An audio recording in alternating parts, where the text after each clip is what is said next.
Hello guys, అందరూ ఎలా ఉన్నారు? ఈ రోజైతే నేను ఫోన్ పే లో ఒక ట్రిక్ ను కనుగొన్నాను. అది మీతో పంచుకుందామనేసి ఈ వీడియో చేస్తున్నా. సో వీడియో పూర్తిగా చూడండి. ఈ ట్రిక్ మీకు తెలుసో లేదో కామెంట్ చేయండి.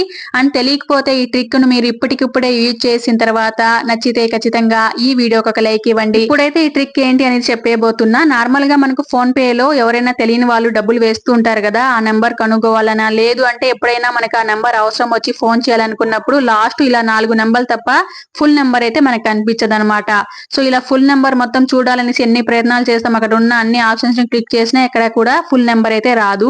అలాంటప్పుడు చాలా ఇబ్బంది పడిపోతూ ఉంటాం కదా. సో నెంబర్ ఎలా ఎలా తెలుసుకోవాలి అనేసి సో తెలుసుకోలేక అట్లాగే వదిలేస్తూ ఉంటాం. కానీ నేను ఇప్పుడు చెప్పబోయే ట్రిక్ ద్వారా మీరు చాలా ఈజీగా అయితే ఫుల్ ఫోన్ నెంబర్ ని మీ ఫోన్ పే లోనే తెలుసుకోవచ్చు. అది ఎలా అనుకుంటున్నారా? పైన 3 డాట్స్ ఉన్నాయి కదా, అక్కడ క్లిక్ చేసి మేనేజ్ రిమైండర్ దగ్గర క్లిక్ చేయండి. ఇట్లా క్లిక్ చేసిన తర్వాత కింద యాడ్ రిమైండర్ ఉంటది, అక్కడ క్లిక్ చేసినట్లయితే ఫుల్ నెంబరు తర్వాత ఫుల్ నేమ్ కూడా వచ్చేస్తుంది అనమాట. చూసారా ఎంత ఈజీగా ఫోన్ నెంబర్ మీ ఫోన్ పే లోనే కనుగొనవచ్చో. ఇప్పుడు ఫుల్ నెంబర్ అయితే చూసేయచ్చు అనమాట. ఈ విధంగా అయితే చాలా ఈజీ అనమాట. నాకైతే ముందు ఈ ట్రిక్ అనేది తెలియదు అనమాట. మా నాన్న చాలా సార్లు ఇలా అడిగేవాళ్ళు, ఇట్లా ఫోన్ పే చేశారమ్మా వాళ్ళకి ఫోన్ చేయాలి, నెంబర్ తీసి అనే ఫుల్ నెంబర్ తీసి అనేవాడు. నేను 4 నెంబర్లే ఉన్నాయి నాన్న, ఫుల్ నెంబర్ అయితే రాలేదు అని చెప్పేసేదాన్ని. ఎంత ట్రై చేసినా రాలేదు అనేసేదాన్ని. సో రీసెంట్ గా అయితే నేను తెలుసుకున్నాను.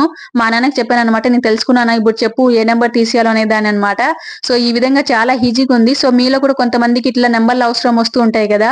సో అందుకోసమనే ఈ వీడియో అయితే చేశాను. వీడియో నచ్చింటే ఖచ్చితంగా లైక్ ఇవ్వండి. మరిన్ని ఇలాంటి వీడియోస్ కోసం మా ఛానల్ ని సబ్స్క్రైబ్ చేసుకోండి.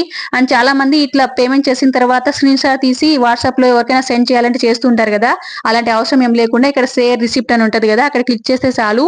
సో మనం వాట్సాప్ లో ఎక్కడికైనా సెండ్ చేసుకోవచ్చు అనమాట, స్క్రీన్ షాట్ తీసే అవసరం లేకుండా.